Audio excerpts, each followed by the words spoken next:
ইমানদারদের পরিবার ভেঙে গেলে শয়তান খুশি, আর ইমানদারদের পরিবার টিকে থাকলে আমার আল্লাহ খুশি। আমরা কার খুশি চাই? জোরে বলতে হবে, খুশি চাই কার? শয়তান সব সময় চায় ইমানদারদের ফ্যামিলি ভেঙে দিতে।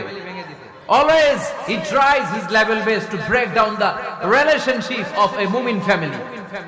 একজন ইমানদারের ফ্যামিলি কি করে ব্রেক ডাউন করে দেয়া যায়? যেন ঝগড়াই করব না আমরা। আপনি ঝগড়া করলে ভাবি যেন ঠান্ডা থাকে, ভাবি ঝগড়া শুরু করলে আপনি ঠান্ডা থাকবেন।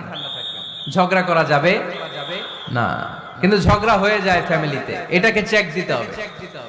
ঝগড়া নিয়ে অনেক মজার মজার গল্প আছে। একটা গল্প দিয়ে আজকে শুরু করি। এক লোক মাহফিল শেষ করে 11টার দিকে বাসায় ফিরেছে। তো বাসায় ঢোকার আগে তার ওয়াইফকে ফোন দিয়েছে। ফোন দিয়ে বলতেছে, এই মাহফিল শেষ, আমি কিন্তু বাসায় চলে আসছি।